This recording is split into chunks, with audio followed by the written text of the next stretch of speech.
This is the Mookse and the Gripes podcast. Hello, everybody. This is Trevor. Merrily Paul. Paul, how are you doing today? I'm doing very merrily. Yeah, we were chatting a little bit before we started recording. I am in kind of the post Thanksgiving, I don't know, hangover's a little strong, but days maybe is the best way to put it, but I'm doing well. Nice. Yeah, we're recording this on the Saturday after Thanksgiving, and it will go up, I think, on December 1st. So this is like our first official holiday episode. Yeah. Exciting. Yeah, I'm definitely in the spirit. It's kind of nice driving home, after Thanksgiving and just seeing all the Christmas lights starting to go up and everything. I mean, some were already up, but more and more are coming up, and all of a sudden it just feels like it's right. I feel like I asked you this last year. My apologies if I did and I don't remember, but do you guys decorate for the holidays early, late, if you do at all? Yeah, we've always been what I think of as traditional, but maybe that's just because it's been traditional in our family. Anytime after Thanksgiving is fair game. So yeah. Often this weekend, like as we're recording the weekend right after Thanksgiving, if we're with it that year, that's when we'll do it. It doesn't always work out that way. Yeah. But yeah, that's usually kind of the zone we shoot for. And then we decorate quite a bit inside. And again, if we're feeling up to it, we'll do some outside decorations. But I don't know. I personally don't want to make it into like you have to do it this way every year. So how about you guys? So we tend to do it after Thanksgiving, over the weekend. My youngest, who is 7, like, we finish eating the turkey. Yeah. And he's like, okay, can we get out the Christmas stuff now? He was so excited that night. He got to get home and pull out a few decorations for him. And then we did decorate a lot of stuff inside yesterday. So we have our tree up. I posted a little picture of out there reading by it last night. Nice. I love that feel. And I guess it plays into today's episode, what we're going to be talking about. Yeah. But yeah, we've got our stuff. We'll have to tinker and polish over the weekend, but most of our stuff did get up yesterday. Wow, impressive. To help with the get into the mood. Yeah. How did you do that and still fit in all of your Black Friday shopping? That's the part I don't understand. Hey, we get up at 3 a.m. No, I'm just kidding. No, man, I haven't done any Black Friday shopping most of my entire life. I mean, there's been a time or two when I have ventured out, but that's pretty much it. I know. I'm one of those that doesn't mind the weeping and wailing online that you see when someone goes into a store that's fairly empty and says, "Oh, the internet is ruining Black Friday." I'm like, look, there's a lot of things that are sad about, maybe these shops not getting their customers. Mm-hmm. But one of them isn't Black Friday being ruined. I mean, no. Yeah, I don't miss the stampeding people getting knocked over, and yeah, that's just kind of embarrassing. There's probably some of that still somewhere, right? I'm sure it was busy out there still, but I would not know. Nope, I'm with you. Me either. Oh, well, so today's episode, just to let people know what's coming, though we'll do some chat beforehand. We are going to be talking about settling in for a long winter's read. Yeah. And I'm looking forward to it. We'll talk about some books we want to read over the winter holidays and beyond, but also what do we like? How do we cozy in? How do we settle in for a long winter's read? What are the things that you like to do? How do you make this comforting and cozy? What's your best mood to have those moments that you steal from the day that's zipping by to read and to enjoy that time? But before we get too far, what have you been reading, Paul? Yeah, I have been reading a few things. So I'm still working my way through Lauren Isley and enjoying every minute of that. They're just perfect. I'm kind of into the uncollected writings, which are at the end of the first volume. And so they seem like they're a little bit shorter. And so I was kind of mixing some of those in, like when I needed to sneak away during the holiday, from all the noise and chaos, just go sneak off and read one of those. And that's been really nice. And then I just started one, which I know several of our friends and listeners are big fans of, which is This Little Art by Kate Briggs. The version I'm reading is a Fitzcarraldo edition, and I think that's the main one that I've seen. It might be published by others. So it's just an essay, a book-length essay that's all about basically translation. I'll read a little bit of the blurb here. It just says an essay with the reach and momentum of a novel. It's a genre-bending song for the practice of literary translation, offering fresh, fierce, and timely thinking on reading, writing, and living with the works of others. So, right from the beginning, that sounds like it's right up my alley. And I was thrilled to see, basically, I think it's the first page, she starts talking about the Magic Mountain. That's like the first work of translation that she starts talking about, and the older translations versus not versus the new, but just talking about the art of it and everything. And then she moves into her own works of translation that she's worked on. It's really fascinating. She's talking about how you're reading this book, and it's like that mindset of, yes, I read that book. I read whatever the case may be, the Magic Mountain in this case. But in some ways you didn't really read it because you're reading someone's interpretation of it. And so it goes back and forth between that. And she pulls out, I don't know if you remember when I read the Magic Mountain, there's a section about halfway through where there's, I don't think I'm exaggerating, it's probably 5 or 6 pages of untranslated French. And she talks about that and how interesting it is that Thomas Mann, pulled that out straight. Obviously, it's just this interesting dichotomy of like, you were reading that one, that's in the original French, but then any translation program, if you don't know French, then it's becoming like this own hybrid thing. So it's just this really interesting look at that. And again, I might be like 40 pages in, so I am sure that it goes many other places, but so far that's what it's all about, and it's really good. Nice. Yeah, I've not read that one yet, though I've read a lot about it and know a lot of people who have enjoyed it and talked a lot about what it says. Yeah, it's so fun to talk about translation. And I have a brother-in-law that was reading a book in translation. I can't remember what it was, and he's like, I've never really even thought about it, but what do you think of when you're getting a book in translation and the different translations that are available? And I'm like, oh, okay, let's sit down for a minute. This is fun. Yeah, I know. Start nerding out about it immediately. That's how I'm right. too. He then never talked to me again over the holiday, but right. It's like, I didn't care that much. Yeah. No, it's really cool. And then really interesting thing is I'm listening to some Susan Sontag, who I've never read before, and so I dipped in with this audio version of it's a collection of some of her short stories, which I know is not what she's most known for, but it's kind of cool. One of those pieces of serendipity where the very first one that I listened to is a short story about how it's not her, but the narrator is a young girl, and then her friend end up kind of meeting Thomas Mann, and Magic Mountain is her favorite book and everything. And it was like one of those weird serendipitous things where it became all about Magic Mountain for me this week, which is nice, a very good thing. Yeah, that is fun. Takes me back to, even though I haven't read it. Yeah, I just exactly. remember you talking about it. So. Well, we are talking about winter books today, so I won't give any spoilers, but it may just come up again. So. Oh, there we go. There we go. Well, I don't have an exciting update for my What Are You Reading? I have been reading Brandon Sanderson's latest, The Lost Metal. Yeah. And I haven't had as much time as I thought that I might to finish it. So I'm still, it's like 500 pages, and I'm a little bit past page 300. I'm hoping to finish it over the next couple of days so that I can have it done over the Thanksgiving holiday, kind of thing, and right. and be done with it. But that's what I'm reading, and I'll be honest, I'm not sure how I'm feeling about it. It's a lot of people love it and have been very excited about it, and I'm not sure that I do yet. I'm excited to see how it ends.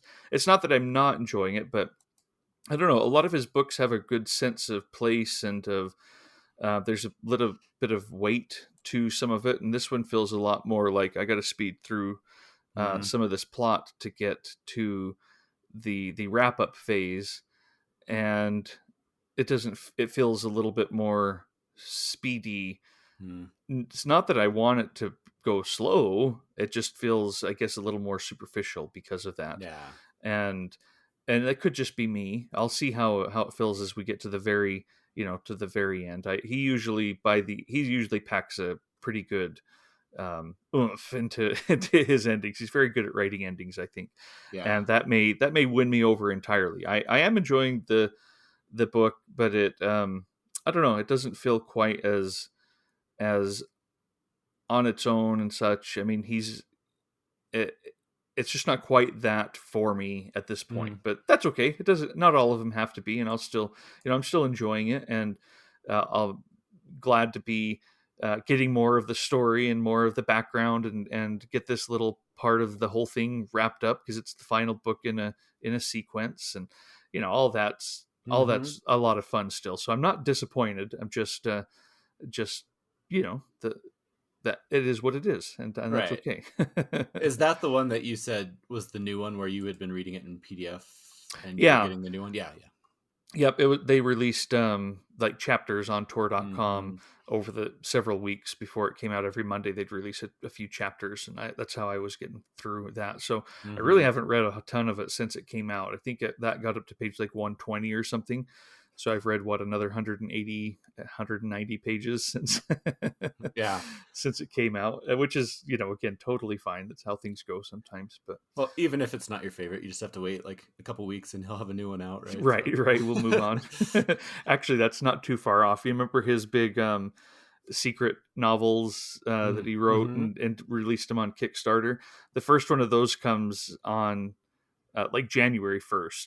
Oh, I don't know nice. when the actual physical book will arrive, but I think he's trying to send out the ebooks that weekend, Oh, cool. so that so it's the first of a quarter, and then the book itself and whatever box he throws together for it is meant to come then too. But due to supply chain issues, they're saying, look, that it's done. It just We'll do might our not best. it Yeah. might not be everything in place for that. But yeah, every quarter next year I'll get a new Oh, a new well, Brandon Sanderson book. something to look forward to in Yeah, I 2026. think it'll be fun. I'm going Very to make cool. sure that that's what I'll be covering on this podcast. All of no, just kidding. Listeners are like, yeah, right. That's what you do. But at any rate, that it has been fun. I like having a book like that you're just kind of happy for the plot, and it's Yeah. not too serious. It's kind of a fun thing over the holiday, that especially when you're like, I'm going to sit down by the Christmas tree and read another little bit of this adventure. Yeah. No, that's perfect. Sounds awesome. All right. Well, I do have a little bit more to go over. We have been, and it's totally your fault, Paul, Uh-oh. What did I negligent do this time? in not reading our Patreon supporters that have been coming in. Hmm. Actually, totally my fault, of course. I would never, No. I would never blame you or bring it up like that if it were, but this certainly is not. I've been a little bit late on getting to some of these, but these are the names of our Patreon supporters who have stopped by and been donating over the past, I think, a couple of months since the first one here. I'm going to read their names because that's part of the perk. I don't know if it's a big perk, but it's part of the perk, and we definitely do want to thank you as personally as we possibly can. Georgia, I don't know Georgia's last name, but thank you so much, Georgia. Michael Kitto, we've talked about Michael before. Great friend on Instagram, and a great friend on TikTok and on Twitter. Just Mm-hmm. a all around, love his insights into books. So thanks so much, Michael. Mary Mulligan, Jerry Faust, and Ron Restrepo, also folks that we run into over on Twitter. Sarah Herrera, Anthony Garrett, Christy Chess, and Kathy Haas. Again, a lot of these folks are people who have been reaching out, and we've been getting to know them a little bit Mm-hmm. since we started this podcast. And Anthony doesn't live too far away from me, Paul. He actually said, "Hey, when Paul comes into town, let's get together." So we need to There you make that go. happen. Um, Absolutely. and but thanks so much, everybody. Christy was one of our winners. She won the fall book box, That's and right. uh, certainly didn't have to give back so soon. I We know. love that you won, but she gets another box coming her way. Actually, she signed up on a higher tier. Wow. Well, So thank you guys. That's amazing. So many people. That's very flattering and exciting and so much fun to, like you said, get to start meeting a lot of these people. And any mhm. of you, who haven't reached out at any time, we'd love to chat with you. So Yeah, for wonderful. sure. And it really does help because we do have bills and such with the podcast, but also it helps to make the giveaways fun, Mm-hmm. and get supplies for them, and to ship them, and that's where the money has been going since we started this is Mm-hmm. to those kinds of things. So it is very much appreciated. It's fun to have that contribution to make this a community with that kind of generous and excited, to share kind of spirit. Of course, we don't want to pressure anybody into feeling like that's required or an expectation. It's very nice, and we do appreciate it. But there are many ways to join in and to participate in the community that we also very much appreciate. However, um, these listeners are just also got another bonus episode that we do once a month for Patreon listeners, except for October. we Mm-hmm. we blew it in October. We That was a did. busy month. We'll figure something out, but still, we blew it there, Paul. But we've been releasing monthly episodes for a while, and the last one came out just barely before Thanksgiving, and so thanks everybody. And anything else you want to say, Paul? No, I was just gonna say, yeah, our bonus episode this last time was a bookshelf roulette, which was really fun. So if Uh anybody huh. is interested in that, if that's enough of an incentive to get you to sign up, there you go. That's what we did last time. But like you said, it we really appreciate it. But we also, as we always say, and it's very much true, chatting with people on Twitter, we get emails and responses to our newsletter. Mm-hmm. People reach out to us in all types of ways. Sometimes to talk about the podcast, sometimes just to talk about books and whatever it is. It's one of my very favorite things about doing this. So yeah, just feel free however you want to, even if it's just to say hi. Please reach out at any time. We love it. Mm-hmm. Apparently, Substack, where we have our free newsletter that comes out with each episode, also has like a discussion feature. I have not. Hmm. I've been getting emails saying, "Hey, try this out," and I haven't done it yet. But it looks almost like a place where you can set up different areas to talk, almost like chat rooms. Oh, And I don't know if that's something. I mean, certainly if Twitter goes under, that may be the yeah, best way right. to keep in touch. But I haven't set that up yet. But I may look into it. You may see something about that in the newsletter. I'm not sure if we're there yet in terms of having any kind of critical mass that would make that anything other than a ghost town if you if someone signed in. There's Right. Trevor and Paul. They wrote something, what, 4 weeks ago. Or no, they're just sitting there like we're the only two just sitting in the room waiting for somebody to show up.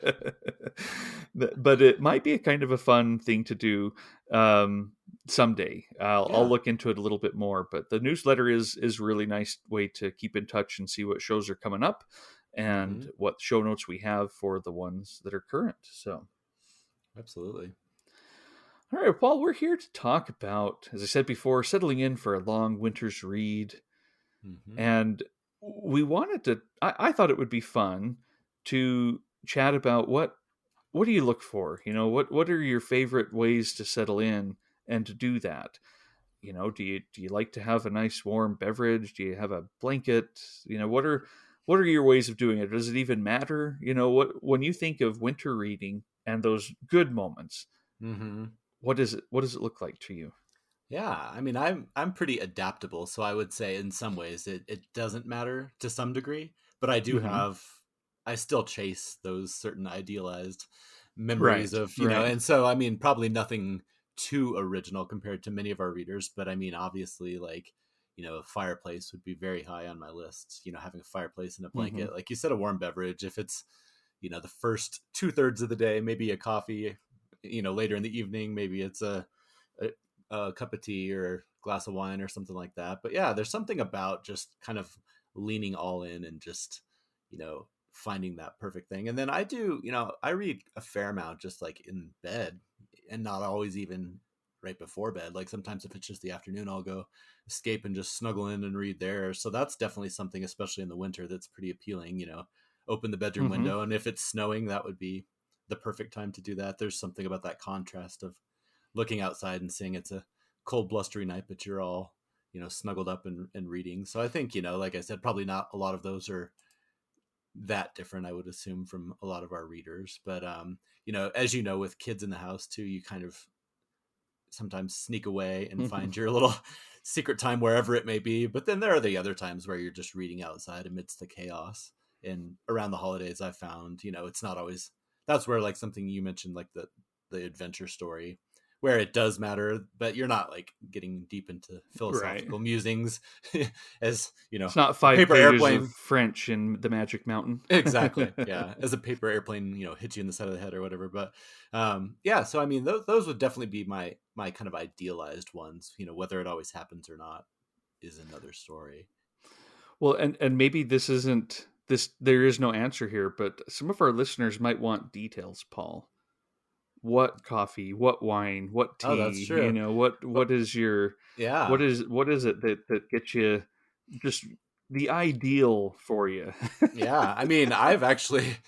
It's funny. I think it was last year on Twitter. I posted because Harney and Sons is that British tea company, and we have got sampler packs from them over the years because I don't claim to be a tea connoisseur by any means, but the one that I've run into that I absolutely love is, I'm going to probably slaughter the name, but Lopsong Sochong, I think is how you say Hmm. it. It's a really really smoky tea, and I don't know if you've ever smelled it, but when it's No. in the tin, it really smells like a campfire, which to some people might not sound that appetizing, but Yeah, I it's just so want to drink it, Paul. I just want to exactly. drink this. And then when it's sitting there and it's brewing and you're waiting for it, oh, it smells so good. I love the smell. It doesn't taste, I mean, it has like a little bit of a smoky taste, but in a good way, like almost how like bacon or different things like that can have that smoky taste. So that would be the tea of choice for me most of the time, although I do like an Earl Grey tea as well with a little bit of milk and honey. I'm Yeah. honestly nervous talking about this with all of our UK listeners. They'll be like, "You do what?"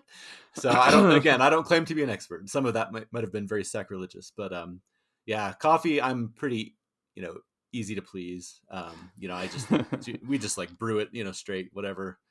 And then Mhm. same thing with wine. We're not. I know that Dorian and some other people have much more refined taste. Like I'm fine with box wine or whatever. I don't. I'm a man of simple pleasures, Trevor, as you know. So yeah. So Well, hey. any of that. Did, so talking of the tea and Mm-hmm. our English connoisseurs, Mm-hmm. last Christmas, Simon Thomas got a tea advent calendar Oh, that's cool. that he would open it up every day on Instagram, like on stories or whatever, Mm-hmm. and he wouldn't look to see what it was. He would brew it up and then try to guess what it was.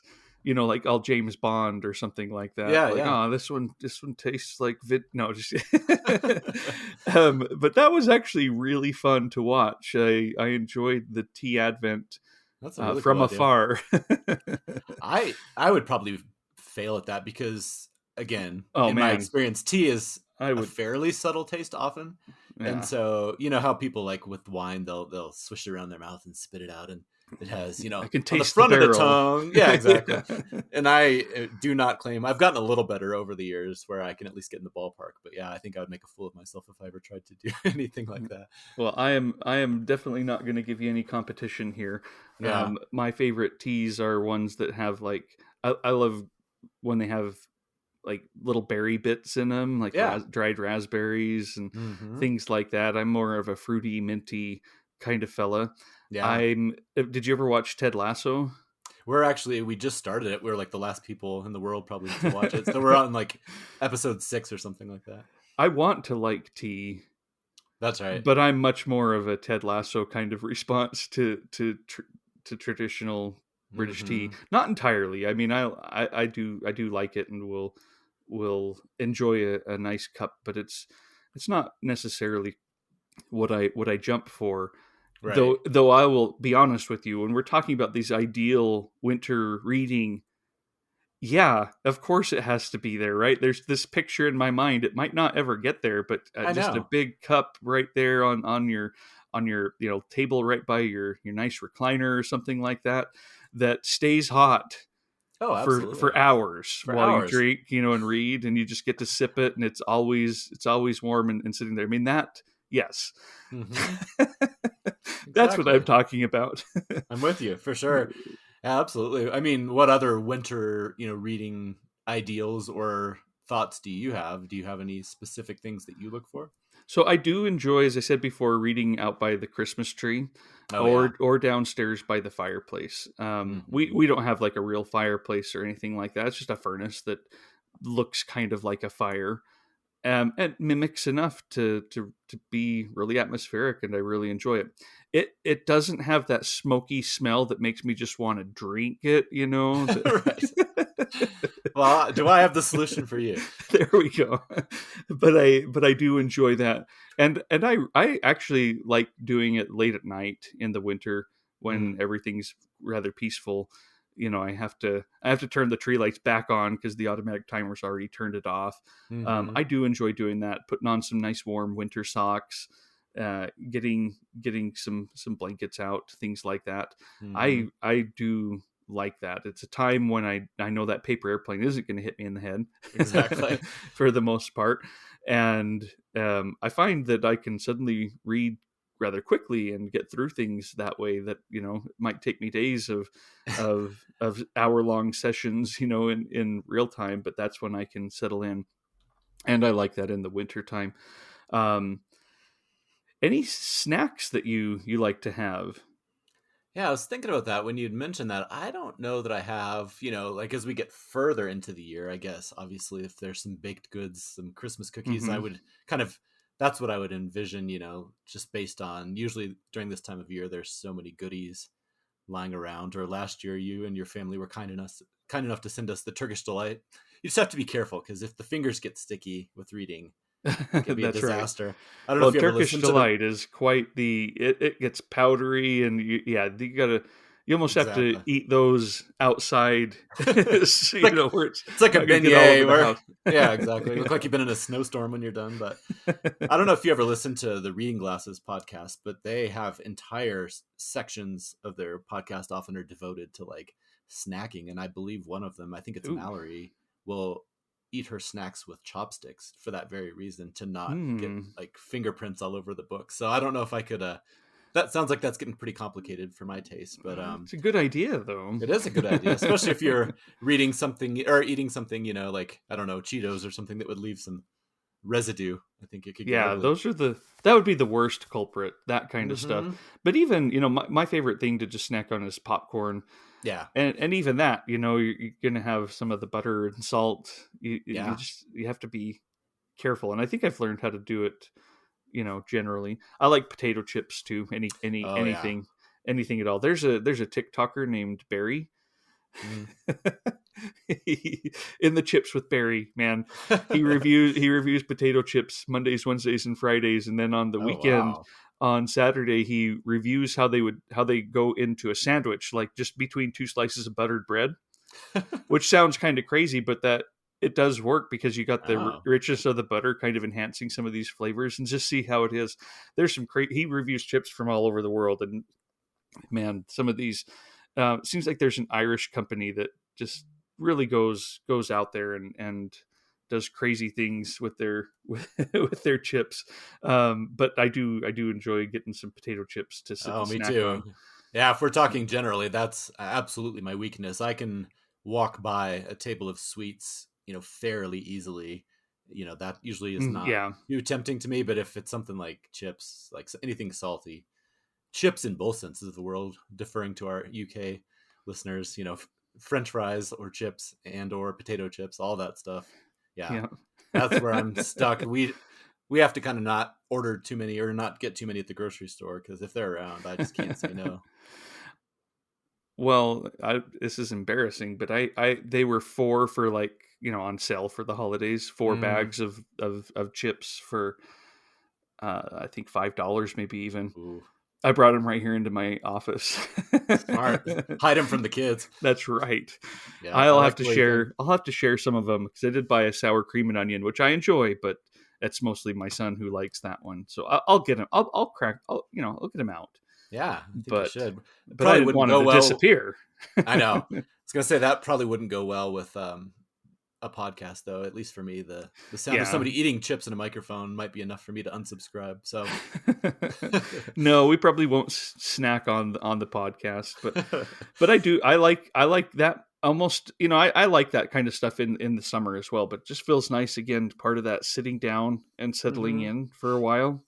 Um, you know, I love nuts too, and Christmas is a great time to go buy some various kinds of nuts.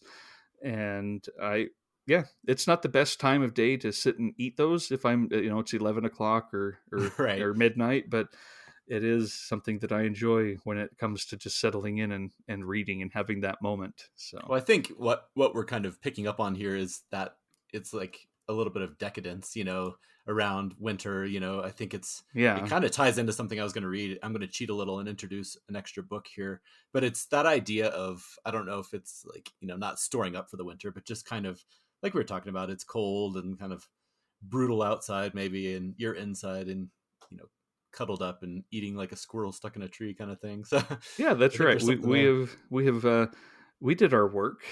Yeah, exactly.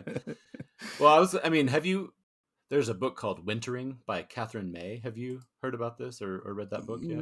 I haven't read it. I don't know if I've heard of it. Yeah, I've it's heard really of the good. concept of wintering, so Yeah. She goes all in, and I was just going to read a little section that kind of ties into what we're talking about, and I thought it was a nice setup for this episode. She says, "A surprising cluster of novels and fairy tales are set in the snow. Our knowledge of winter is a fragment of childhood, almost innate. All the careful preparations that animals make to endure the cold, foodless months, hibernation and migration, deciduous trees dropping leaves, this is no accident. The changes that take place in winter are a kind of alchemy, an enchantment performed by ordinary creatures to survive. Dormice laying on fat to hibernate, swallows navigating to South Africa, trees blazing out the final weeks of autumn. It is all very well to survive the abundant months of the spring and summer, but in winter we witness the full glory of nature's flourishing in lean times. Plants and animals don't fight the winter. They don't pretend it's not happening and attempt to carry on living the same lives that they lived in the summer. They prepare. They adapt. They perform extraordinary acts of metamorphosis to get them through. Winter is a time of withdrawing from the world, maximizing scant resources, carrying out acts of brutal efficiency, and vanishing from sight. But that's where the transformation occurs. Winter is not the death of the life cycle, but its crucible. And it goes on. I just really that's liked beautiful. that. Yeah, it's really good. And this book is really interesting. It's a group of essays that she has done, and it's all about obviously wintering, but often in the sense of not just in the winter, but those times of our lives where it feels like winter, where there's been a period of sadness or, something has disrupted our normal life. And she's basically talking about how it's okay to pull into yourself and it's actually very healing. She says, in moments of helplessness, I always seem to travel north. I have a kind of boreal wanderlust Mm. and urge toward the top of the world where the ice intrudes. In the cold, I find I can think straight. The air feels clean and uncluttered. And so there's a lot of this idea of, instead of cold being a negative, it's like a healing thing. And so she tells some different stories. I was trying to think, she goes to some like geothermal waters that are in Iceland. She visits Stonehenge and talks about, some of that. It's all over the place, but the theme of it is basically this idea of rebuilding yourself and rejuvenating, centered around the idea of winter. So yeah, anyway, I just liked that excerpt and I thought it kind Mm. of tied in nicely to the general theme of what we're talking about today. Yeah, that's awesome. I want to read that now because that's beautifully put. And Mm-hmm. again, just eh, I don't know. So much of the nature writing that you share is just very hopeful in a way. Mm-hmm. I don't know. There's something about being able to dig down into uh, some of this, what makes us tick, and go through these seasons and Mm-hmm. experience life a little bit differently and maybe more richly. I love it. I love it. Yeah. Things like the peregrine, Yeah. can be kind of devastating, and yet really reshape your perspective on things for a time. Yeah. And I love that. I really like how it focuses on the cycles of nature and kind of, instead of just letting it blur by you, you're kind of acknowledging change, the years going by, how things affect Hmm. you. And, winter can be one of those times where, I know that some people can get, you know, bummed out or, it's not always just Hmm. cheerful and happy. And so I think it's important to just acknowledge all that, but also, like you said, there can be positives to that as well of rather than ignoring it or pretending it's shameful, just kind of acknowledging it and talking about it. So yeah, that's a really good Yeah. book, and I think it does just provide a different aspect of this whole idea of winter reading. There's lots of different angles to it.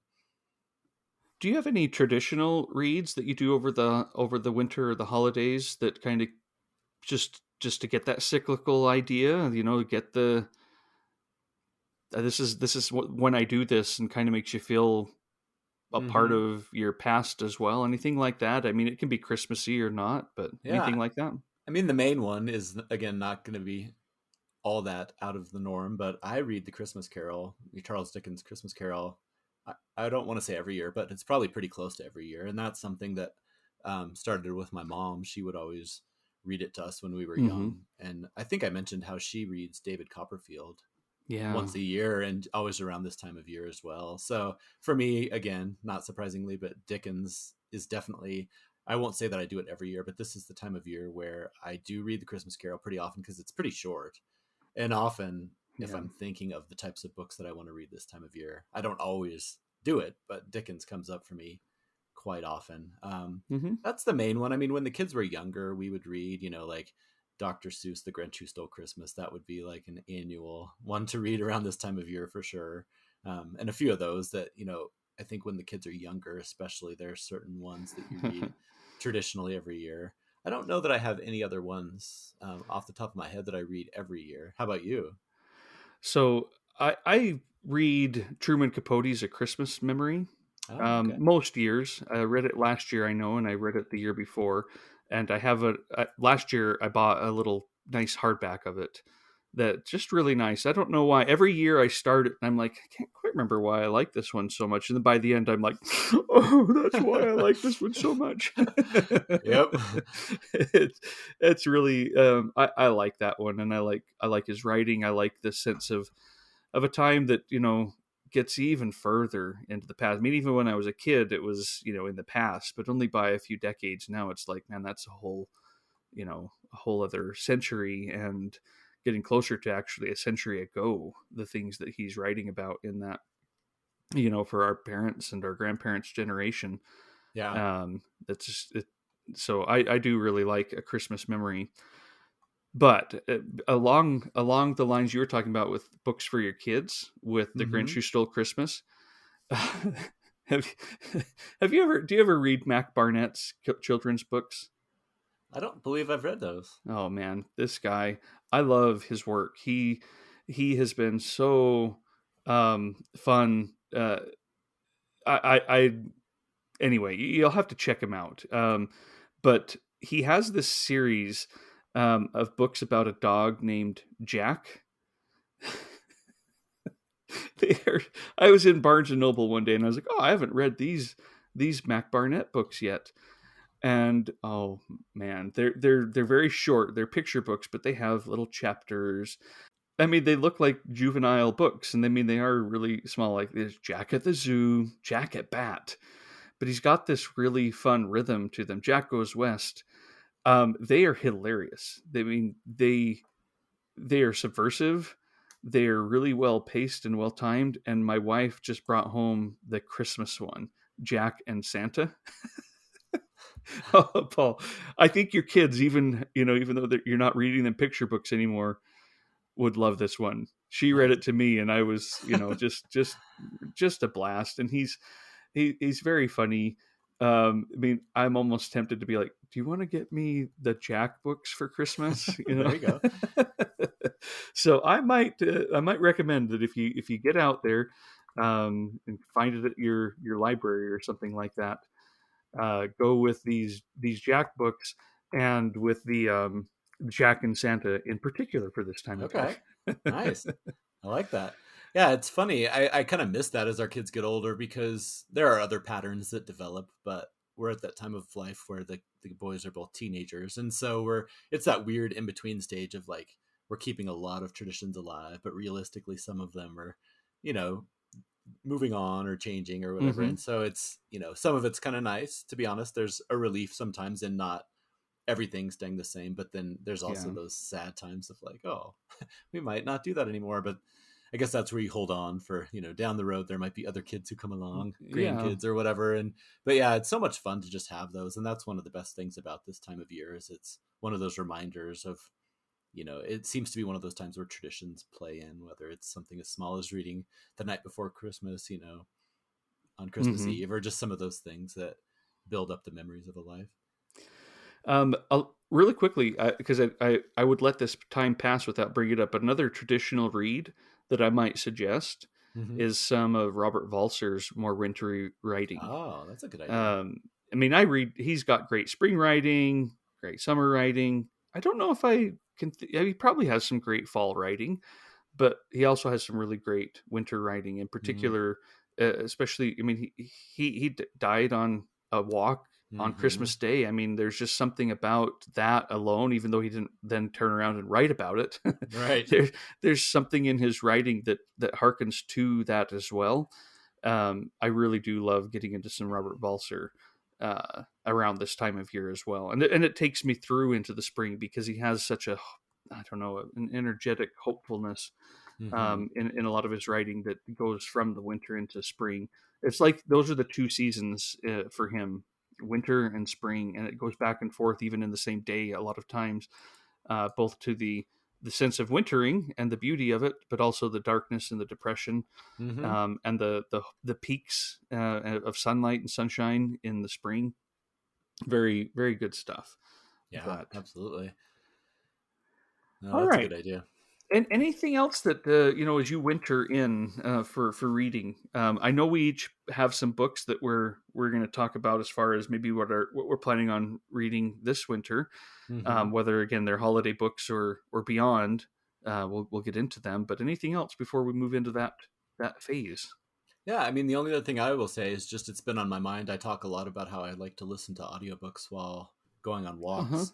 And this week, it hasn't been, it's been chilly here. There's a little bit of snow on the ground, but it's not full blown, like snowing kind of a Yeah. thing. But I've had several long walks this week listening. It doesn't even really matter what you're listening to, but something about being told a story while you're walking through a wintry landscape or a cold Yeah. That's landscape. I fun. really like winter walks a lot because it tends to be the paths around here, around our house. We're lucky enough to live where there's a lot of really nice paths and big bluffs and things. Um, and it's a good thing, but they're often very well used. I mean, if you go out on a spring or a summer night, there's dogs and people everywhere, which I like. But this time of year, especially when it's colder or windy, or especially when it's snowing, you can get those moments of solitude where you're out walking. Maybe it's dark and cold and on the borderline of uncomfortable, but if you're dressed appropriately, it's just nice to be out there. And Hmm. it's kind of that pleasant loneliness where it's just you and nature and maybe a story, or a book playing. Those are some of my favorite moments. So that's something else I just thought I'd mention that's turning into one of my favorite things to do in the winter whenever I can. Nice. I've done that a few times as well. I remember a few years ago listening to the Steve Jobs biography Mm-hmm. while walking around in very cold November weather. And um, that's always been something that I've tried to kind of recreate almost. And at this Yeah. time of year, too, we don't have a lot of those kinds of things right here in town or anything like that. But everyone has Christmas lights, it feels like. It's just Yeah. kind of fun to get out there in the dark and, yeah, like you say, the very quiet and have Mm-hmm. someone telling you a story. Yeah. I like that. Nice, nice. So settling out. How do we put that Exactly. No, in that's our for the true. long winters read? Going out. It's interesting how it can be cozy, even though it's the antithesis of everything else we've Right, described. You're right. usually fairly cold. You're not inside. You don't have anything to eat. But yeah, no, it's another fun way to do it. Nice. Well, what are some of we can do this one by one, or if you want to just kind of talk through some of the moods or books you're wanting to read over the next little bit. Yeah, We can go back and forth if you think if that's how you prepared for sure. it, but I also if you mean, haven't, then just dive in. okay. No, I'll start off, and this is one. This would is a reread, and it's a book that I haven't read in a few years. But when I was trying to think of books that remind me of winter or that bring about a wintry feeling, this was one that came up, and it's The Snow Queen by Michael Cunningham. We've talked a lot Hmm. about him in the past, mostly around the hours. And then I think Simon Thomas mentioned Specimen Days on the episode where he was. And I really like his writing. I've actually listened to a lot of his books via audiobook, and it's been a wonderful way to experience his works. But this one, The Snow Queen, is really interesting. It's very loosely based on the fairy tale of the same name by Hans Christian Andersen. Um, I was reading about it this week because I don't know that I've ever read The Snow Queen, from beginning to end. Everybody Yeah. probably has some ideas of the story or Frozen, the Frozen version I of it or something. yeah, I think that's when I first read it was when that Hmm. came out, and I thought, oh, let's see what the original. And I don't remember it, but I remember feeling it was quite different. Yeah, But exactly. And this, again, I would say very, very loosely based. But one of the things that I like about it is it's just got a lot of great winter imagery in it. So there is a moment near the beginning where someone does get a snowflake that goes into their eye, and it kind of harkens to that idea of it's not on the nose, but just that idea of how it's his vision is being changed. But there's just several scenes within it that are making me maybe want to pick it up again this winter as I'm thinking about it. It's set in Brooklyn, and it's this group of people. There's a 38-year-old man named Barrett, and he works in a vintage clothing store. He has an older brother, Tyler, who's a musician who's really struggling, and he's got a drug habit that is a big part of the book. And then Tyler's girlfriend, Beth, is going through a cancer diagnosis. So, on the surface, it's not like it's a cheerful wintry read, but it's a really, anybody who's read his books knows that he's so good at like relationships and characters. And again, like I said, what makes me think about it for this setting is just the wintry scenery. So I'll just read a little short snippet here. This is just one example from near the beginning. It's talking about the neighborhood where he lives, and it says Knickerbocker is muffled and nascent and dreamless, empty except for a few cars crawling cautiously along, cutting their headlights into the falling snow. It's been coming down since midnight. Snow eddies and tumbles as the point of equinox passes, and the sky starts all but imperceptibly turning from its nocturnal blackish brown to the lucid velvet gray of first morning, New York's only innocent sky. And so, that's just a little piece of it. And then he walks over into Central Park, and it says the sky regarded him, noted him, closed its eye again, and returned to what were, as Barrett can only imagine, more revelatory, incandescent, galaxy wheeling dreams. And so it kind of ties into what we were just talking about. Like he's walking around at night. In this case, it's in the city, which is another thing that we didn't talk about. But I think a big city, around this time of year can be so festive and interesting. But, again, I don't know that this really ties into like any kind of holiday. It's got some bleakness to it, like many of his books. But it does have that Snow Queen tie-in and a lot of wintry imagery that just when I was trying to think of some books that I had read or that I wanted to read based in the winter or that made me think of winter, this one sprung to mind for me. Have you happened to have read it? no, I haven't. In fact, I haven't really been following Michael Cunningham's career that well. I thought that Mm-hmm. I knew some of them, but you guys keep bringing up books, and I'm like, what? He wrote that too? I Yeah. don't know if I ever really even recognized that. Mm-hmm. Yeah. No, it's a really nice New York. Not nice. I say that's not the right description, but it's a very well written New York book. So, Hmm. depending on the people, he does seem to have certain themes where it's like these threesomes or three stories, the triptych thing seems to work through. And in this case, it's just really good on the complications of different friendships and people going through different things. But like I said, especially tying in with some of the mythology of the Snow Queen, it's kind of one of those it's fun this time of year. So I would And definitely recommend it. relatively recently, I see his last one he wrote from what I'm seeing in 2014, last one he published. Yeah, So I yeah. don't know why I missed that, but oh well, good to know. Well, I'm gonna be digging in very shortly. In fact, this is my next book after I finish The Lost Metal, and I may even start touching on it even before as the moods shift and such. Mm-hmm. But this is one that you will be able to talk about. I Okay. don't know if it's super wintry, but it just felt right for the time and to just sit down and reflect and such. But I'm finally going to be jumping into Ah, Kate Zambrano's Drifts, that's awesome. and I I need to just really jump into her work in general. Mm-hmm. There's this I've never read any of it, but I keep on thinking this could be a great relationship Mm-hmm. as many of our friends have with her works. Um, Absolutely. so at any rate, I'm excited because here's what the back of the book says. Beguiling and compulsively readable, Kate Zambrano's Drifts is an intimate portrait of creative obsession.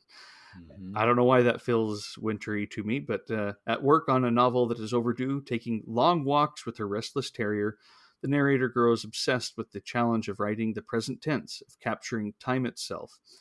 And at the end, I note that it does say, as winter closes in, A series of disturbances leaves her distracted and uncertain until an intense and tender disruption changes everything. So as winter, seems like winter's on the horizon in the book.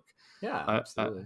And I thought Drifts, That's clearly it's true. about the snow, right? Uh, well, I don't want to spoil anything. You might be a little disappointed on that part of it, but no, I think that's a great one. I don't know. I don't remember it being seasonal, and that doesn't mean it Hmm. wasn't.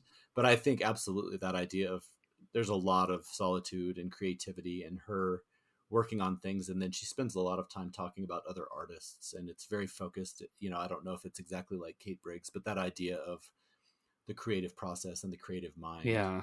which I think is one of those things where people, you know, this time of year where you can kind of be closed in and there's some solitude and everything like that. Yeah, no, that's a great one. I love her stuff, and I keep meaning to branch out. I've read that one twice now, but Yeah. have yet to read anything else by her, and that needs to change. So I I've don't want to got put. Oh, go ahead. I was gonna say I've got O Fallen Angel on my docket as well. Mm. Um, but I want to read Drifts first since it's the first one I really ever, registered, Hmm. and that you've recommended. So Yeah. I'm excited about that. No, I love it. And actually, I misspoke. I did read another one of her books. It was Green Girl, which was like, I think it was her first book. And my understanding is it's very different from any of her other stuff. And it's enjoyable, but I would not, it's got, Hmm. doesn't have a lot in common with Drifts for sure. But yeah, no, that'll be great. I'll be very curious to hear. I know that, many other people that we're friends with are experts on Zambrino, or at least super fans who have read everything that she's written, including Kim McNeil, for example. Yeah, Rebecca Rebecca, Hussey yep. has also really. It feels like she's really digging into him as well, and those two in Hmm. particular, who I was thinking of, Absolutely. that seem to always have another one of her books in the on the ready to go. Hmm. Can't No, talk, but absolutely. Absolutely. No, I'm excited. I don't want to put too much pressure on, but I would be pretty surprised if she doesn't end up being, or that book doesn't end up being one that you really enjoy. no, I'm anxious to see. I Yeah. assume so. Yeah, absolutely. All Well, right. you always talk about how people might get tired of you talking about Brandon Sanderson. I'm in similar territory here because when we think about winter books, I just had to talk about the Magic Mountain again. I know I've talked about this one a lot, but it really is just an absolutely perfect winter book. And it's one of those, it continues. I read it in the summer, as I've mentioned, which is bizarre, but it continues to grow in my memory. And I mentioned how it keeps coming up in these other books. Even twice this week, I've had it come up in books that I've been reading. And so it was just on my mind, and it continues to just become one of those all time reading experiences. And to the point where I'm like, I could see Yeah. myself getting several different editions, reading different translations. And I don't know if I'll do it this winter because it's only been a year, I think, since I read it. But I really could see myself reading it again, you know, maybe by next winter, and just kind of leaning in. But it fits every criteria of what I would think of as a winter book. It's the setting, obviously, up on a mountain peak. Um, it's got the good length, which is something that I think could be one of the key parts of a reading Hmm. experience in the winter. I mean, it doesn't have to be, but it is a good time to settle in with a big long classic and just, soak into it. And then the subject matter too. I read something online that I hadn't thought about, but that makes it a really good winter book. Is it's all about illness, and this is a time of year where it's usually not anything as serious as what the characters are going through, but you're fighting off colds and flus and things like that, and there can be that coziness of an illness, I think, or at least that where you're kind of forced to just settle into the fact that you're not feeling well and you're just gonna, you know, cocoon yourself up, and it is what it is. So I think that part's interesting. There's a section that was thinking about. Okay, tell me if this isn't the best description for winter. It's all about the art of wrapping oneself, because a big part of the people who are up there, they have all these very strange rituals and these things that they need to do to get better. And so this is from the Hans is the main character, and this is from his perspective. It says, as he watched Joachim get ready for his rest cure, slipping into his tunic like house jacket, putting an old overcoat on over that, and then taking the nightstand lamp and his Russian grammar with him out to the balcony, where he turned on the lamps, stuck his thermometer in his mouth, sat down, and began to wrap himself with amazing dexterity in two large camel hair blankets that lay spread over the chair. Hans Castorp watched in frank admiration of how deftly he performed the task of throwing one blanket over the other. First the left side, flung lengthwise, all the way up to under his armpit, then the bottom tucked over his feet, and then the right side, so that it finally built a smooth, regular package, with only head, shoulders, and arms sticking out. You do that very well, Hans said. It's a matter of practice, Joaquin responded, holding the thermometer firmly between his teeth as he spoke. You'll learn how to.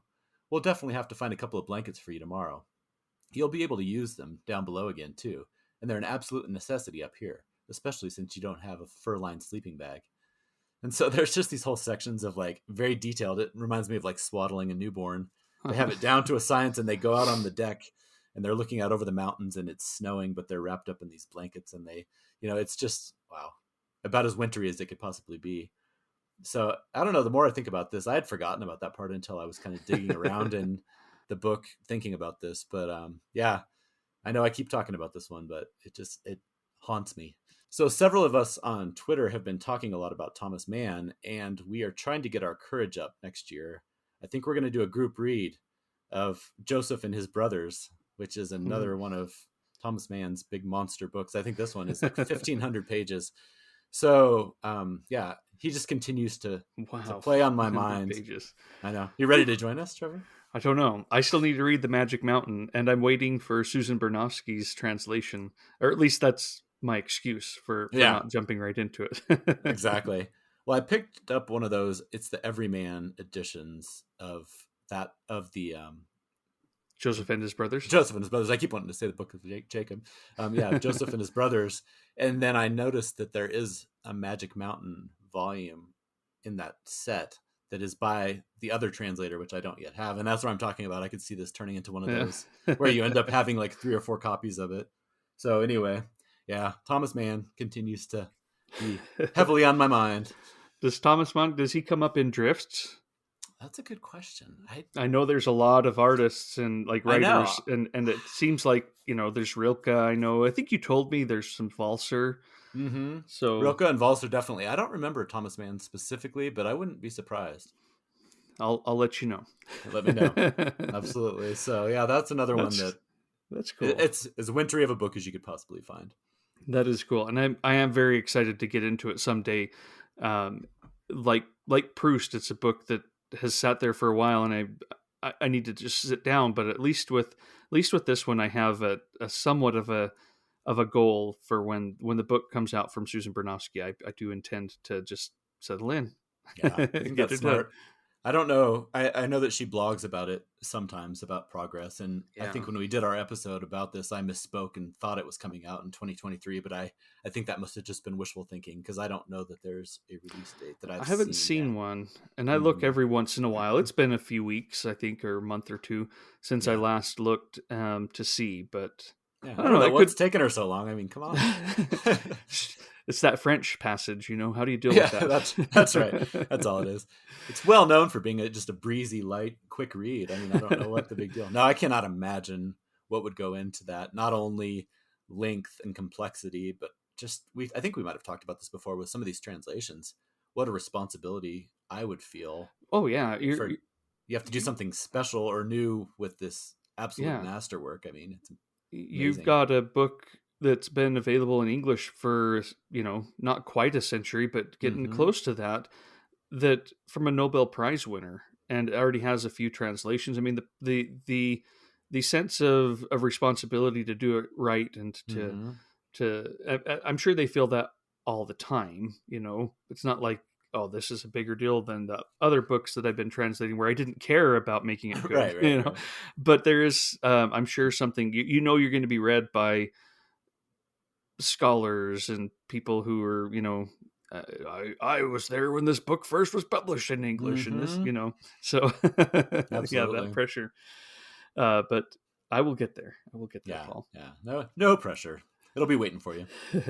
Well, the one that I'll bring up is also another long one that I do intend to read this winter, and it's one we've talked about quite a bit on the podcast. Not because either of us have read it, but Archipelago published Haldur Laxness's Salka Valka earlier this year, translated from the Icelandic by Philip Ruffton. And we had a giveaway for it, but it feels very wintry. The very opening, um, very first page is a coastal steamer is arriving, and it's snowing everywhere. You know, kind of. It's cold, and there are two travelers. It says, and their conversation goes something like this.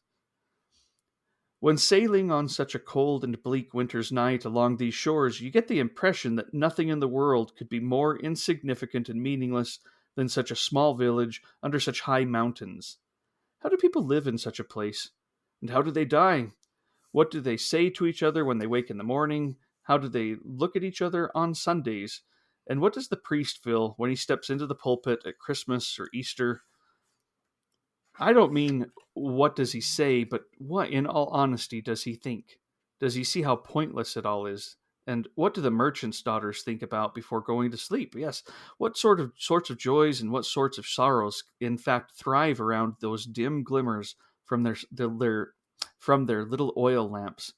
I'm certain that in such places, people's conviction of the futility of existence is reflected in each other's eyes. Surely everyone must admit that it's absolutely useless to live in such a place, there being no low ground here except for that little valley, which apparently owes its bottom entirely to the river's sediment. All culture, all human contentment are created on level ground.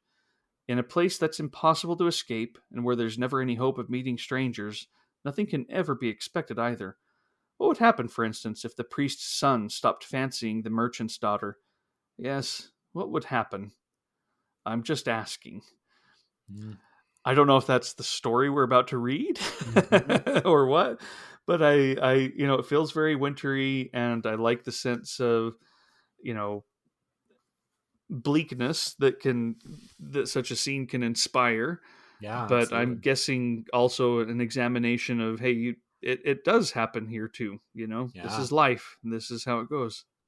I'm glad you brought that one up. I rushed out, bought it immediately as I'm wont to do, and it is one that I don't ever want to put pressure on myself, but it's one that's like, why have I not read that yet? Because it just sounds, every time we Yeah. mention it or every time I hear anything about it, it sounds so wonderful. I actually picked up one of his other books, Independent People. I saw it on one of Hmm. the used Yeah. bookstore bookshelves the other day, and so I've now I had it have for a two. while. Mm-hmm. I have three Yeah, because I nice. also have Wayward Heroes. Oh wait, I have Uh, that one too. yeah, we're both big fans of this fellow we've never read. Yeah, he's the only author that I do that with. I've never done Right. anything like that before. Yeah. If once we correct this. Yeah, no, that sounds wonderful. I mean, like you said, that does seem like it would be a great book. So that, I don't know. I'm kind of wondering if that might be a good January, February read for me. I don't know if I could get to it Hmm. before the end of the year, but no, that's a great choice. It might settle into being that for me. Um, Drifts seems like the kind of book I can read while having something like this also going on. Hmm. Oh yeah, So it might be absolutely. that both of those happen at about the same time, but we'll That's a see. great idea. Now it's interesting what I'm noticing a trend here with our picks because we had not really put too many specifications on this other than kind of wintery books. And I find that you're picking new books or books you haven't read yet, new to you books. Hmm. I didn't plan this, but all three of mine are actually rereads, and that brings up something that is interesting. I wonder if I tend to return to favorites or do rereading more often in the winter. Hmm. And I don't know, I'd have to think about that a little bit, but that is something I think with when I think about winter books, it is a time where I can see myself returning to old favorites and maybe doing rereads. And like I said, I didn't plan it, but it's just something interesting that It's the popped in ghost my of head. Christmas past. Exactly. Exactly. Yeah. Well, I mean, I will continue that theme. The third book that I picked is actually somewhere between a long short story and a short novella, but it's part of a bigger collection, which is so James Joyce Dubliners is a book is a series that I have read Yeah. a couple times over the years, but it's one that I've been thinking about a lot lately after having finished Ulysses. I just want to continue. I'm not quite ready for Finnegan's Wake, but I do want to return to A Portrait of the Artist and to Dubliners. And actually, this week, while I was thinking about it, I went ahead and reread The Dead, which is the final Hmm. story. And it is just a wonderful winter holiday story in pretty much every sense of the word. I think a lot of people probably know, but I'll just give a real brief summary. So it's centered around the main character is Gabriel Conroy, who's a teacher, and he and his wife Greta are going to the annual Christmas party hosted by his aunts, and they arrive late, and they kind of walk into the middle of this hustle and bustle of this big party that's going on, and it just encapsulates everything about the holidays. There's kind of awkward encounters with people. There's misunderstandings. They're talking politics at the Yeah. table, all these different things. But there's a section in particular, as I was reading it, I was like, a big part of winter is food, like we've talked about, and especially the holidays. Some of the descriptions of the table setting. So I was just going to read one. I mean, it's the epitome of the holidays to me. So it says, a fat brown goose lay at one end of the table, and at the other end, on a bed of creased paper strewn with sprigs of parsley, lay a great ham, stripped of its outer skin and peppered over with crust crumbs, a neat paper frill round its shin, and beside this was a round piece of spiced beef. Between these rival ends ran parallel lines of side dishes, two little minsters of jelly, red and yellow, a shallow dish full of blocks of blancmange and red jam, a large green leaf-shaped dish with a stalk-shaped handle, on which lay bunches of purple raisins and peeled almonds, a companion dish, on which lay a solid rectangle of Smyrna figs, a dish of custard topped with grated nutmeg, a small bowl full of chocolates and sweets wrapped in gold and silver papers, and a glass vase in which stood some tall celery stalks. In the center of the table there stood, as sentries to a fruit stand which upheld a pyramid of oranges and American apples, two squat old-fashioned decanters of cut glass, one containing port and the other dark sherry. On the closed square piano, a pudding in a huge yellow dish lay in waiting, and behind it were three squads of bottles of stout and ale and minerals, drawn up according to the colors of their uniforms, the first two black, with brown and red labels, the third and smallest squad white, with transverse green sashes. Gabriel took his seat boldly at the head of the table, and having looked to the edge of the carver, plunged his fork firmly into the goose. He felt quite at ease now, for he was an expert carver, and liked nothing better than to find himself at the head of a well-laden table. Miss Furlong, what shall I send you? He asked. A wing or a slice of the breast? Just a small slice of the breast. Miss Higgins, what for you? Oh, anything at all, Mr. Conroy. While Gabriel and Miss Daly exchanged plates of goose and plates of ham and spiced beef, Lily went from guest to guest with a dish of hot, floury potatoes wrapped in a white napkin. This was Mary Jane's idea, and she had also suggested applesauce for the goose, but Aunt Kate had said that plain roast goose without any applesauce had always been good enough for her, and she hoped she might never eat worse. And so it goes on. There's a whole nother paragraph like that. I could read the whole thing because it's so wonderful, but it's just so good about the holidays. The strong opinions of the elderly aunt who, there's no reason for that. We've never done it that way. And, kind of that tradition of the master carver gets up and he starts plying his trade and asking what people want. But just the descriptions of all the food sounds so delicious. And just that whole story, oh man, as I was reading it, it reminded me of just how good it is. Not only human nature and all of that stuff, but there's a lot of melancholy and sadness to it, especially. And then the Yeah. closing of that story, as I was reading it, I was just blown away all over again. Just, I don't know if I should read it or not. Do you have any? Well, I don't know if so it would be as powerful if you didn't read the whole thing, but I don't know. I'd be curious, but if we ever did an episode on our favorite endings, that's spoiler true. warning kind of thing, The Dead would certainly I think it would show up on my list, but it would definitely be a strong contender because Oh that man, last page or so is pretty phenomenal. it absolutely is. And having reread it again just now, I guess it was 2 days ago.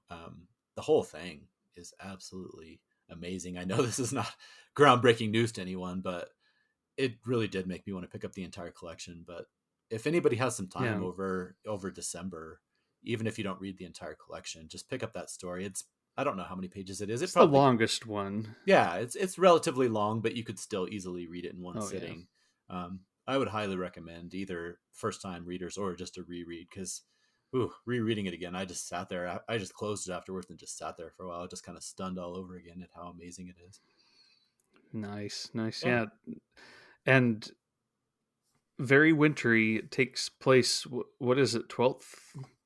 What is it? The holiday. It's not the Christmas holiday. It's the one that we don't really celebrate here in the U.S. that I know of, but the Saints holiday, and Mm-hmm. like 12 days after or something like that. Yeah. Uh, Yeah, I don't know. I don't remember off the top of my head, but yeah, but it's so very much within that window hmm of. everyone's still doing it's a big long, drawn out, Mm-hmm. all celebrating all this stuff. I love that one too. Mm-hmm. Well, for my next and final pick, I've got one that will be a very different mood, but I think is still quite holiday and wintry. It is one we've even brought up on the podcast before. It's Kate Milford's The Green Glass House, Oh yeah. and I can't remember exactly when we brought it up last, but it's one that's been on my list of to read for some time.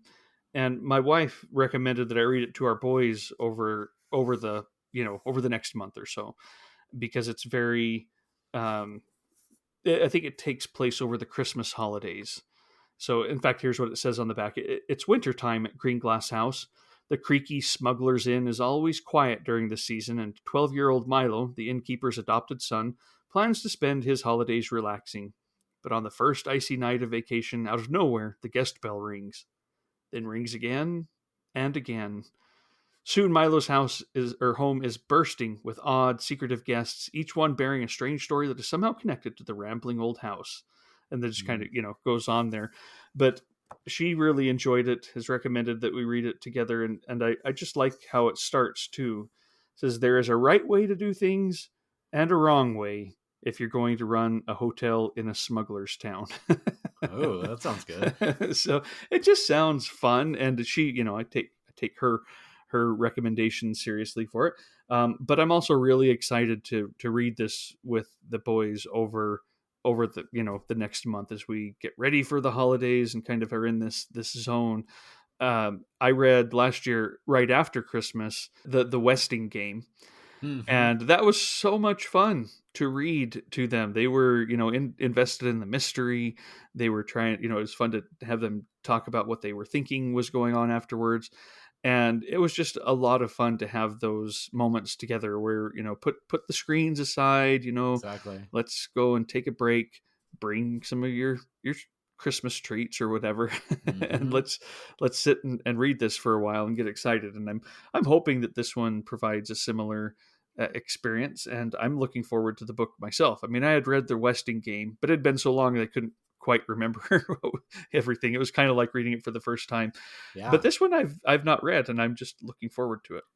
Yeah, that sounds like a great one. I'll be curious. You'll have to report back because I know we have a copy around here, and I believe one or both of the boys read it over the years, and it always appealed to me. Just the little Hmm. bit I knew about it, like you just described, and it has such a great cover. Yeah. So I might actually, whether the Do, boys are do, interested or do you not, I want me might to just read it myself. do you want me to call you up and we'll FaceTime as I read it Exactly. to Yeah. I'll get gather my Chris. around, gather I'll get around, my. Paul. I'll get my Christmas treats and come join the party. Yeah, absolutely. Make sure you wear your Christmas pajamas. Yeah, exactly. I'll get the footies on and be ready to go. No, that's a uh, good one. You'll have to let me know. That sounds really appealing.